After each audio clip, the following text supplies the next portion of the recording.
ఆదిలాబాద్ జిల్లాలోని గోదావరి పరివాహక ప్రాంతంలోని ప్రాజెక్టులు రిజర్వాయర్లో నీటి నిల్వలు తగ్గిపోయాయి. వచ్చే నెలలో పశువులకు నీళ్లు కూడా దొరకని పరిస్థితులు వస్తాయని అన్నదాతలు చెప్తున్నారు. మరింత సమాచారం మా ప్రతినిధి సారంగపాణి అందిస్తారు.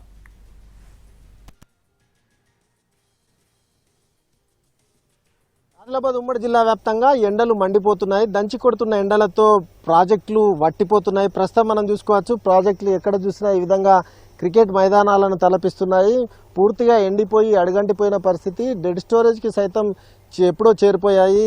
అటు కాలువలకు నీళ్ళు వచ్చే పరిస్థితి లేదు. పశుపక్షాదులకు సైతం ఇంకొద్ది రోజులైతే నీళ్లు ఉండే పరిస్థితి లేకుండా ఆవిరైపోతున్న పరిస్థితి అయితే మనం ప్రస్తుతం చూసుకోవచ్చు. ముఖ్యంగా ఆదిలాబాద్ ఉమ్మడి జిల్లా వ్యాప్తంగా ఉన్న ప్రాజెక్టులు ఇటు సాత్నాల కావచ్చు, మత్తడివాగు, అదేవిధంగా అటు కుమ్రభీం ప్రాజెక్టుతో పాటు ఇటు కడం ప్రాజెక్టులో సైతం రోజు రోజుకు నీటి నిల్వలు తగ్గిపోతున్నాయి.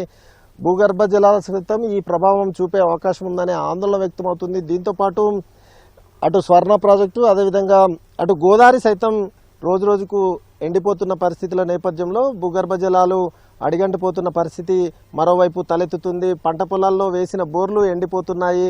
బోర్లు వట్టిపోతున్న నేపథ్యంలో పంటల సాగుకు సైతం రైతులకు ఇబ్బంది ఏర్పడుతున్న పరిస్థితి కనిపిస్తుంది. దీంతోపాటు తాగునీటి కోసం సైతం తల్లాట తప్పని సిచ్యువేషన్ అయితే ఇప్పుడు క్రియేట్ అవుతుందని అయితే చెప్పచ్చు. ఎందుకంటే గోదావరి నుంచి మిషన్ భగీరథకు సంబంధించిన నీళ్లు ఆదిలాబాద్కు సరఫరా కావాల్సి ఉండే, కానీ అక్కడి నుంచి రావాల్సిన దానికంటే తక్కువగా వస్తున్న పరిస్థితి. ఇటు కడం మండలంలో లింగాపూరు, మాసాయిపేట, ఎలగడాప, నచ్చనెల్లాపూరు, సారంగాపూరు, మల్లంపేట, మద్దిపడగకు సంబంధించిన రైతులకు నీళ్లు కాల్వలు నిలిపివేయద్దంటూ వాళ్ళు కోరుతున్న పరిస్థితి. దీంతోపాటు కడం ప్రాజెక్టు సైతం డెడ్ స్టోరేజ్కి చేరువలో ఉండిపోయింది.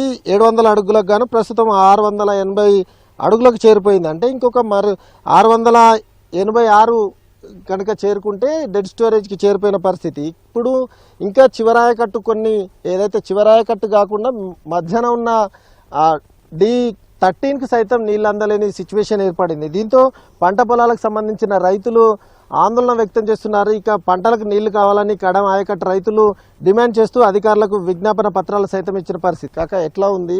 ఇంతగానం ఎండిపోయింది కదా, మళ్ళా కొద్ది రోజులు అయితే ఎట్లా? ఏం చెప్పాలి, కొద్ది రోజులు అయితే ఆవులకు నీళ్లు ఉండయి అంతే సార్. ఇంకా ఇప్పుడు గతంలో ఎట్లుండే? గతంలో మస్తు ఉండే నీళ్లు, ఇప్పుడు లేవు, ఎండిపోయినాయి సార్. ఆదిలాబాద్ ఉమ్మడి జిల్లాలోని ప్రాజెక్టులకు సంబంధించి పూర్తి అప్డేట్స్ కెమెరామెన్ సత్యంతో సారంగపాణి టీవీ, ఆదిలాబాద్.